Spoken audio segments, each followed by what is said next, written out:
Hello नमस्कार दोस्तों आप सभी लोगों का स्वागत है आपके अपने यूट्यूब चैनल में। दोस्तों आज की इस वीडियो में आपको बताने वाला हूँ बहुत कुछ इंपॉर्टेंट बातें जो आरआरबी जेईई से रिलेटेड आपको सब यूट्यूब पे देखने को मिल रहा होगा। बहुत कुछ मैंने भी वीडियोस बनाई हैं उससे पहले, और कितनी वैकेंसीज आने वाली हैं, क्या होने वाला है, सब कुछ मैंने आपको डिटेल से बताता चला आ रहा हूँ। लेकिन दोस्त बहुत ज़्यादा शॉकिंग, डिसहार्टनिंग और दिल तोड़ने वाली इन्फॉर्मेशन आप सभी लोगों के लिए आ रही है। अभी तक कोई भी अता पता नहीं है डिपार्टमेंट की तरफ से। आपने इन्फॉर्मेशन मिल भी गई होगी शायद बहुत सारे लोगों पे, लेकिन बहुत सारों को नहीं मिली होगी। तो ध्यान से, इत्मीनान से और तसल्ली से बैठ के सुनना पूरी वीडियो, ठीक है। किसी भी नोटिफिकेशन, किसी भी एक मुद्दे पे और निर्णय पे पहुंचने से पहले पूरी ध्यान से मेरे व्यू सुन लेना, उसके बाद में अपने व्यू व्यक्त करना। वैसे बहुत गलत हो रहा है लेकिन फिर भी मेरा काम है आपको बताना, वो मैं आपको बता रहा हूँ, ठीक है। तो दोस्त जैसे कि मैंने इस पर लिख भी रखा है, आरआरबी जेईई एसएससी रिक्रूटमेंट 2022 और 23 का जो आने वाला है उससे रिलेटेड पूरी इन्फॉर्मेशन होने वाली है। रिक्रूटमेंट की इन्फॉर्मेशन ऑफिशियल इन्फॉर्मेशन है, आरटीआई के थ्रू इन्फॉर्मेशन है, और पहले भी पता ही आपको बीई बीटेक डिप्लोमा के बारे में है ही, क्योंकि इसी में रिक्रूटमेंट होता है। तो देखो दोस्त, मैं आपको पहले आरटीआई दिखा देता हूँ, फिर उसके बाद में डिस्कशन करेंगे कि क्या होने वाला है, क्या हुआ है, कितना बुरा न्यूज़ है, ठीक है। देखो यार, अभी तक पहले मैं आपको एक रफ आइडिया दे देता हूँ क्या है। अभी तक junior engineer, section senior engineer, SSC, इसके लिए इन्होंने अभी कोई भी इन्फॉर्मेशन जारी नहीं की गई है, और ना ही अभी इनके पास में, मतलब आरआरबी के पास में आपको पता ही है, रेलवे रिक्रूटमेंट बोर्ड ही आपका निकालेगा ये वैकेंसीज जेईई की, जो जूनियर इंजीनियर है, और एसएससी सेक्शन सीनियर इंजीनियर, इन दोनों की, ठीक है। तो अभी तक उसके पास में कोई भी अध्याचन नहीं आया है, कुछ भी नहीं आया अभी आरआरबी के पास में। तो वो रिक्रूटमेंट तो बाद में निकालेगा, अभी पहले उसके पास अध्याचन आएगा सब डिपार्टमेंट से, northern railway, eastern railway, western railway, central railway, सब की तरफ से उसके पास में अध्याचन आएगा, सारी वैकेंसीज़ की डिटेल आएगी, जब उसके बाद में वो आपको आगे बढ़ाएगा वैकेंसीज। तो आपने सुना भी होगा वैकेंसीज आने वाली है, बहुत ज़्यादा वैकेंसीज आएंगी, 10 लाख मिशन मोड में आपकी वैकेंसीज आने वाली हैं। लेकिन दोस्त अभी उसके पास में कोई भी इन्फॉर्मेशन नहीं पहुँची है कि हमें इतनी रिक्वायरमेंट है, हमारे डिपार्टमेंट को इतनी रिक्वायरमेंट है, तो वो अभी कंसोलिडेट करके आपको तो दे ही नहीं सकता है। और साफ साफ उसने मना कर दिया कि भाई साहब हमारे पास कोई वैकेंसी नहीं है एसएससी की। किसने ये अफवाह उड़ा दिया कि एसएससी की वैकेंसी आने वाली है।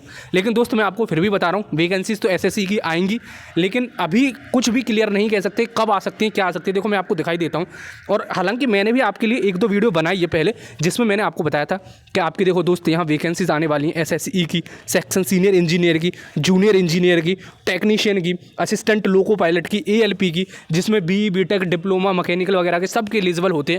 तो देखो अब मैं आपको फिर दोबारा से फ्रेश आरटीआई है और सब कुछ रिप्लाई आया, इसमें दिखाई देता हूँ पहले मैं आपको। देखो 26/10/2022 को दी थी उन्होंने, अब रिप्लाई किया उसका। उसमें क्या लिखा हुआ है, what are the upcoming vacancies of RRB JEE and RRB SE, ये क्वेश्चन है। अब इसके आगे जो रिप्लाई है वो देखो, टोटल वैकेंसीज अंगेज direct recruitment quota for NF railway, यानी कि northern front railway, northern front करके railway of engineering department is not yet assessed, यानी कि अभी कोई मूल्यांकन नहीं किया गया कि कितनी वैकेंसीज हैं आरआरबी जेईई की, एसई की।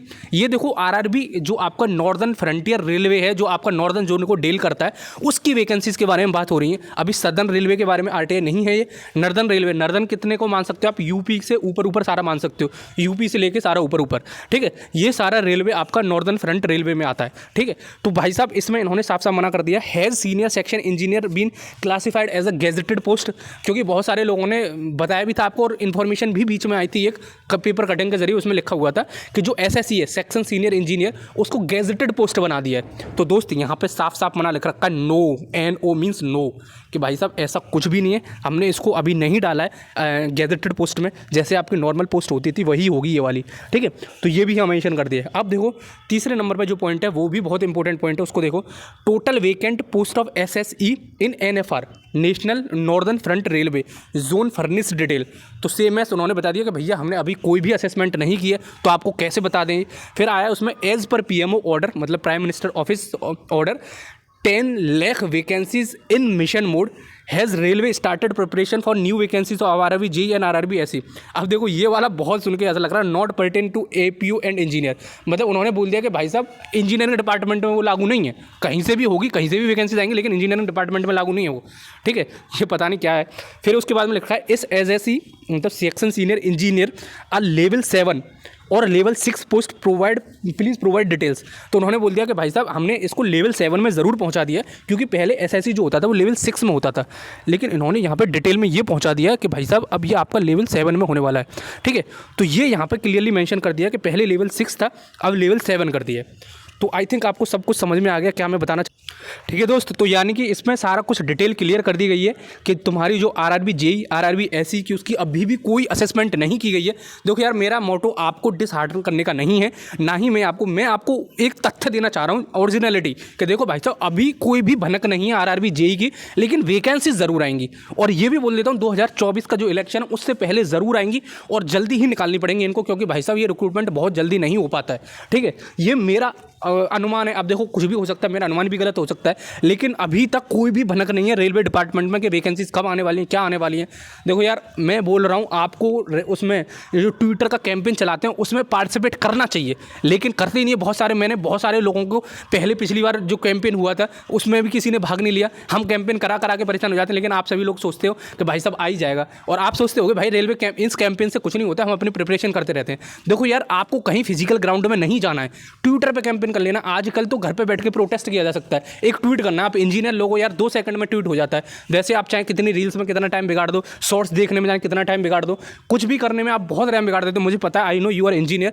फिर भी भाई साहब आप इन जो रेगुलर ट्विटर कैंपेन होते हैं उनमें पार्टिसिपेट कीजिए भाई साहब। बहुत सारे टेलीग्राम पे इतने चैनल्स हैं आपके लिए जो पार्टिसिपेट करवा रहे हैं। गैसवा, मैंने बहुत बार बोला है, गैसवा एक यूपी की संस्थान है, वो आपके लिए कितनी कैंपेन चलवा रही है कि भाई साहब जेई की वैकेंसीज आ रही हैं, एई की वैकेंसीज आ रही हैं, उसमें करवाओ सबको। लेकिन भाई साहब आप कैंपेन नहीं करते हो। अब चलो, मेरे हिसाब से आप सभी लोगों को समझ में आ गया जो मैं बोलना चाह रहा हूँ। आई थिंक आपको इन्फॉर्मेशन मिल गई है कि क्या होना है, क्या नहीं होने वाला है, आगे वैकेंसीज आने वाली हैं, नहीं आने वाली हैं। लेकिन अब मैं आप सभी लोगों के लिए बोल रहा हूँ, रिक्वेस्ट कर रहा हूँ, हाथ जोड़ के नमन कर रहा हूँ भाई साहब, आप सभी लोग ट्विटर कैंपेन जो आगे होने वाले हैं उनमें पार्टिसिपेट कीजिए। घर पर बैठ के आपको ट्वीट करना है, कुछ नहीं करना है, केवल ट्वीट करना है और शेड्यूल ट्वीट लगा दो। वो मैं आपके लिए एक सेपरेट वीडियो बना दूंगा कि भाई साहब कैसे ट्वीट करते हैं, ये भी मेरे को समझाना पड़ेगा। आप इंजीनियर लोगों दोस्त, चाहे जेई की हो, एई की हो, टेक्निकल हो, नॉन टेक्निकल हो, भाई साहब गवर्नमेंट को झुकाना है तो सबको एक होना पड़ेगा। इसमें भेदभाव नहीं करना है कि भैया हम तो जूनियर इंजीनियर वाले स्टूडेंट हैं, हम कुछ नहीं कर रहे। भाई साहब आप बीटेक के लिए सहयोग करो, बीटेक वाले जूनियर इंजीनियर के लिए, जो आपके डिप्लोमा वाले उनके लिए सहयोग करेंगे। ये कोऑर्डिनेशन की बात है भाई साहब। देखो, मेरे को जो बोलना था वो मैंने बोल दिया। आई थिंक आपको इन्फॉर्मेशन पहुँच गई होगी। अब देखो, इसको देख के किसको गुस्सा नहीं आएगा? कहीं भी वैकेंसीज का कोई भी भनक नहीं है, और पता नहीं किस बिकाऊ मीडिया को इन्होंने इन्फॉर्मेशन दे दिया कि भाई साहब हम आरआरबी जेई की वैकेंसीज लेने आने वाले हैं, और कोई भी कहीं भी आरटीआई में कोई भी मेंशन नहीं है कि हम वैकेंसीज लेके आने वाले हैं। अब मेरे को पता नहीं है, आप मेरे से ज़्यादा अच्छे इंसान हो, समझ सकते हो कि जो मैं बोलना चाह रहा हूँ कि भाई साहब वैकेंसीज ऐसे बैठ के नहीं आएंगी हाथ में, घर पे बैठ के। और इनकी वैकेंसीज खाली हैं भाई। इन्होंने, मैं वैकेंसीज के लिए वीडियो बनाता हूँ तो मेरे को पता है, ये हमेशा कॉन्ट्रैक्ट बेसिस पर रख के काम चला रहे हैं। आरआरबी जेई में इतनी कॉन्ट्रैक्चुअल वैकेंसीज चल रही है ना, जो लोग 1-1 साल के लिए हायर कर रहे हैं उनको प्रोजेक्ट एसोसिएट के तौर पर, क्योंकि देखो रेलवे बिना इंजीनियर के नहीं चल पाएगी, बिल्कुल नहीं चल पाएगी। तो इनको इंजीनियर चाहिए, तो ये कॉन्ट्रैक्चुअल बेसिस पर उनको रख ले रहे हैं। 1 साल के लिए काम निकालते हैं, जैसे काम हो जाता है निकाल के भगा देते हैं। तो ये नहीं चलेगा दोस्त, इसीलिए मैं बोल रहा हूँ सब एक हो जाओ, संगठित हो जाओ। चलो, मैंने जो बोलना चाहा कन्वे कर दिया। जिसको समझ में आया हो बहुत बढ़िया बात है, फॉलो करना। नहीं समझ में आया हो तो भाई साहब मैं क्या ही कर सकता हूँ, इससे ज़्यादा तो मैं फ़ोन में निकल के आपके पास आ नहीं सकता, निकल के अंदर से स्क्रीन से हाँ भाई कर। चलो फिर मिलते हैं अगली वीडियो में, जब तक के लिए जय हिंद, जय भारत।